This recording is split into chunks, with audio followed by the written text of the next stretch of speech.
Welcome to our channel. నేను Naveen. Big boss 9 సక్సెస్ఫుల్గా close అయింది. విమర్శలు, ప్రతి విమర్శలు, గొడవలు, కమెంట్ సెక్షన్లో యుద్ధాలే చేశాం. ఫైనల్గా పడాల కళ్యాణ్ విన్నర్గా మన అందరినీ కూడా అలరించాడు.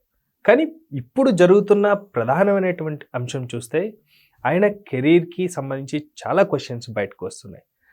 ఆర్మీలో కంటిన్యూ అవుతారా, సినీ ఇండస్ట్రీలో కంటిన్యూ అవుతారా, బిగ్ బాస్ ఫేమ్తో ఏమైనా కొత్త అవకాశాలను అందిపుచ్చుకుంటారా, రకరకాల ప్రశ్నలు ప్రతి ఒక్కరి మైండ్లో వస్తున్నాయి కదా. ఆ టాపిక్ పైన మనతో మాట్లాడడానికి సినీ అనలిస్ట్ శ్రవణ్ గారు ఉన్నారు. సార్తో మాట్లాడతాం. నమస్తే అండి. నమస్తే అండి. ప్రస్తుతం బిగ్ బాస్ 9 విన్నర్ అయిన పడాల కళ్యాణ్ ఆర్మీలో కంటిన్యూ అవుతారా, లేకపోతే నా సొంత ఎజెండా వేరే అంటూ సినిమా సైడ్ చూస్తున్న ఆయన సక్సెస్ఫుల్గా రన్ అవుతారు, లేదా బిగ్ బాస్లో ఫేమ్తో ఏమన్నా చిన్న చిన్న పాత్రలు చేస్తూ ఫేమ్ అవ్వాలనుకుంటున్నారు? చాలా క్వశ్చన్స్ ఉన్నాయండి. సో దానికి మీరు ఈరోజు సమాధానం చెప్పండి. పడాల కళ్యాణ్ అగ్నిపరీక్ష ద్వారా ఎంటర్ అయినప్పటి నుంచి స్టార్ట్ అయినటువంటి ఆ బజ్ ఆయనకు నిజంగా ఇంత లక్కీలు అని చెప్పాలి. సీజన్ 9లో ఇతను మిలిటరీ బ్యాక్గ్రౌండ్ నుంచి వచ్చాడనగానే, ఆర్మీ అనగానే అప్పటికే నాకైతే కొంచెం పాజిటివ్గా అనిపించింది. ఎందుకంటే చెప్తాను, బిగ్ బాస్ సీజన్స్ మీద ఉన్న విమర్శ ఏంటంటే, గతంలో స్టార్టింగ్ కాడి నుంచి అయినా ఏమంటే, ఒక రైతును పెట్టండి, రైతును తీసుకోండి, దేశ సేవకు టాపిక్ చాలా పెద్దదండి, వాళ్ళని తీసుకోండి, మీరేం ఎందుకు ఎవరు ఉపయోగం రకరకాలు అన్నారు. దాన్ని కూడా నేను ఎప్పుడు అపోజ్ చేస్తాను. ఎందుకంటే అదొక ఎంటర్టైన్మెంట్ షో, ఎంటర్టైన్మెంటే. నువ్వు రైతు గురించి తీసుకుంటే రైతు రాజ్యం అనే ఛానల్ ఉంటుంది, ఆ ప్రోగ్రామ్ అది చూడండి కావాలంటే. వాటిని ఎంకరేజ్ చేయరు, ఆ మ్యాగజైన్ కొనకనే క్లోజ్ అయిపోయినాయి. సో అదంతా కూడా విమర్శించిన తీరు. ఈసారి ఈయన మిలిటరీ వచ్చాడు అంటే, ఒకసారి రైతు వచ్చాడు, ఈసారి మిలిటరీ వచ్చాడు. ఓహో, బాగా బ్యాలెన్స్ చేసింది బిగ్ బాస్ అని నేను అనుకున్నాను. నెక్స్ట్ మరి చూద్దాం, చెప్తా, అది కూడా చెప్పే ప్రయత్నం చేస్తా. రైట్. అయితే ఇక్కడ కళ్యాణ్ అప్పటికే అంటే ఎప్పుడైతే మిలిటరీ బ్యాక్గ్రౌండ్ అన్నదో కొంచెం ఫస్ట్ ఫ్లేవర్లో నుంచి టాప్గా అంటే పాజిటివ్ చెరువులో కాక నీటి మట్టం కింద ఉన్నాడు, ఆటోమేటిక్గా పై తప్పకు వచ్చేసాడని నేను అనుకున్నాను. దాని తగ్గట్టనే ప్రేక్షకుడిగా అలాగే రిసీవ్ చేసుకున్నారు. ఆయన కూడా చాలా జాగ్రత్తగా, నాక్గా, టెక్నికల్గా ఫస్ట్ షో అంటే అగ్ని పరీక్షలో పార్టిసిపేట్ కానించి మొదలు పెడితే హౌస్లోకి వెళ్ళిన కానించి ప్రతి వీక్ ఎలిమినేషన్ తప్పించుకోవడానికి తన రియలిస్టిక్ డ్రామా ఆడుతూ అంటే గేమ్ ఆడుతూ తాను డిఫెండ్ చేస్తూ అంటే తాను ఉండడానికి ప్రయత్నం చేస్తూ పెట్టిన ఎఫర్డు. దాంతోపాటు మనకు సహజంగానే బిగ్ బాస్ సెకండ్ సపోర్ట్ ఏంటంటే ఆడియన్స్ పోల్స్ తీసుకోవడం, ఆడియన్స్ నుంచి సపోర్ట్ మెసేజ్ రూపంలో, కాల్ రూపంలోనూ. దాన్ని పూర్తిగా కన్సిడర్ చేస్తారా చేయరా అనేది ఒక డిబేట్ ఉంది దానికి. సరే, ఏదైనా అది కూడా కన్సిడర్ అయితే తీసుకుని ఎంతో అంత. సో ఆ రకంగా ఆ ఫ్లేవర్ చూస్తున్న ఏంటంటే, ఈ బిగ్ బాస్ యాజమాన్యం డిసైడ్ చేసినా లేదా వాళ్ళ ప్లేయర్స్ డిసైడ్ చేస్తున్నా చూసేది మళ్ళీ ప్రేక్షకుడే కాబట్టి వాళ్ళ ఒపీనియన్ ఎట్లుంటుందో కూడా కన్సిడర్ చేయాలని ఆ కోణంలోంచి తీసుకున్నారేమో బహుశా. అది కూడా యాడ్ అవుతుంది. సో నిన్న అందుకనే తను విజేతగా ఆయన సొంత గ్రామానికి వెళ్ళినప్పుడు, కళ్యాణ్ పడాల వెళ్ళినప్పుడు విజయనగరం అక్కడ వెళ్ళినప్పుడు ఆయన అది ఆ కృతజ్ఞత కూడా చెప్పాడు. మొదటి రోజు నుంచి మీరు మీ మిస్ కాల్స్ ఇవ్వడము, ఆటోమేటిక్గా ఇది ఒక కల్చర్ ఉంది కదా. బిగ్ బాస్ స్టార్ట్ కాగానే ఆర్మీలు ఫ్యాన్స్ స్టార్ట్ అవుతారు. కళ్యాణ్ ఆర్మీ స్టార్ట్ అయింది, ఆర్మీ స్టార్ట్ అయింది. అది బహుశా సీజన్ 2 నుంచి వచ్చింది అనుకుంటా, కౌశల్ ఆర్మీ అని. సో అట్లా ప్రతి సీజన్ రైతురాజు, ప్రశాంత్ ఆర్మీ అని వచ్చి రావడం ఆటోమేటిక్గా ఇవి హెల్ప్ అయింది. వాళ్ళు రకరకాలుగా వాళ్ళు కూడా ఆన్లైన్లో ఓట్ వేయడాలు, లేదా వాళ్ళు ప్రపోజ్ చేయడం, ఫ్యాన్స్ ఏర్పడడం, దాన్ని వైరల్ చేయడము, చర్చ జరగడంతో ఆటోమేటిక్గా ఇంకా నలుగురు చేరవడం.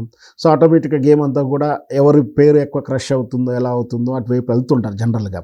సో ఆటోమేటిక్గా ఇట్లా కళ్యాణ్ సో చివరాఖరికి విన్నర్ అయ్యారు. ఆ విన్నర్ వెనక సహాయము లేదా కృతజ్ఞత లేదా ఎవరైనా మనం ఒక మాట చెప్పవచ్చు, ప్రతి విజయం వెనక స్త్రీ ఉంటుంది అన్నట్టుగా మరి కళ్యాణ్ గారి విజయం వెనక తనూజ్ గారు ఉన్న విషయం అందరూ అర్థం చేసుకున్నాం. అది బహిరంగ రహస్యమే. ముందే ఉందండి, ఇంకా ముందే ఉందని చెప్పి స్టేజ్ మీద పక్కనే ఉంది, స్టేజ్ మీద పక్కనే ఉంది. సరే, అది పర్సనల్గా షో అయిపోయిన తర్వాత మన నిజంగా కూడా దాని గురించి ఎక్కువ నేను మాట్లాడదలుచుకోలేదు. షో వరకు మాట్లాడాము.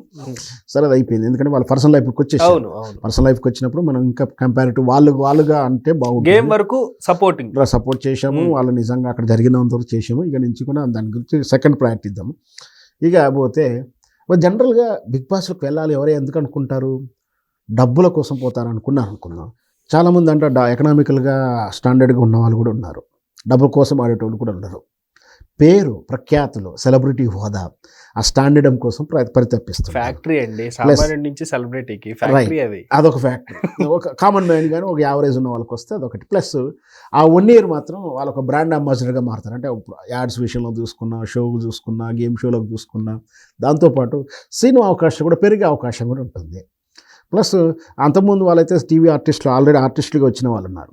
ఈయన ఆర్టిస్ట్ కాదు కాబట్టి ఇప్పుడు ఆర్టిస్ట్గా ఏమైనా చేస్తారంటే అక్కడ ఒక పదం వాడాడు. కొన్ని ఫార్మాలిటీస్ ఉంటాయి కదా, అవి పూర్తి చేసుకుని మళ్ళీ రిటర్న్ వచ్చిన తర్వాత ఏదైనా విషయం ఉంటే మీకు చెప్తాను అన్నాడు. తాను ఫార్మాలిటీస్ అంటే ఆయన మళ్ళీ డ్యూటీకి వెళ్ళాలి కదా, పిక్చర్ అభి బాకీ హై ఆయన డైలాగ్ చెప్పాడు. మీరేమన్నా భవిష్యత్తులో మరి ఆర్మీకి వెళ్ళిపోయి మీ లైఫ్ కంటిన్యూ చేస్తారా, సినిమాలు ఏమైనా నటిస్తారా అన్న ప్రశ్నకు చాలా చాకచక్యంగానే సమాధానం చెప్పినట్టుగా అని అర్థం చేసుకోవాలి. బయట కూడా బిగ్ బాస్ గేమ్ ఆడుతున్నాడు. నిజమే అన్నట్టు ఇక్కడ కూడా స్టాండర్డ్ గేమ్ ఆడుతున్నాడు. కొన్ని ఫార్మాలిటీస్ ఉంటాయి కదా, అవి పూర్తి చేసుకొచ్చుకున్న తర్వాత మీకు కలిసి మీకు ఏదన్నా వాడుతుంటే చెప్తానంటే దాని అర్థం ఏంటి అంటే అక్కడికి వెళ్ళి ఏదైనా రిజైన్ చేసి వస్తాడేమో. నాకు తెలిసి మిలిటరీ రూల్స్ ప్రకారం ఈజీ కూడా ఏది పడుతుంది రీజన్తో రిజైన్ చేయడానికి వీలు లేదు. సరే దానికి కూడా సహేతుకున్న రీజన్స్ ఉండాలి. మరి అది ఇంటర్నల్స్, మనం డిబేట్ చేసేదేం కాదు. ఒకవేళ వస్తే ఆయన సినిమా అవకాశాలు వస్తాయో, ఇక్కడ సినిమా అవకాశాలు కమిట్మెంట్ తీసుకుని అక్కడికి వెళ్ళి చేస్తాడో అనేది ఆయన ఇష్టం అది. సో మొత్తం మీద ఒకవేళ నిజంగా కూడా ఆయన సినిమాలు నటించారనకు వచ్చి సినిమాల్లో వెబ్ సిరీస్ ఏదైనా నటిస్తే కూడా ప్రేక్షకులు ఆదరిస్తాడు. అక్కడ కూడా తన టాలెంట్ ఏదైనా ఉంటే తన పెర్ఫార్మెన్స్ అక్కడ కూడా రాణిస్తాడు.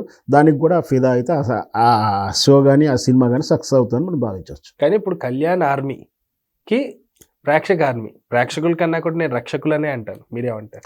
వీళ్ళు అడ్జస్ట్ అవ్వాలి కదండి. నేను అదే చెప్తున్నాను. కౌశల్ ఆర్మీ కానీ సీజన్ 2 అనుకుంటుంది.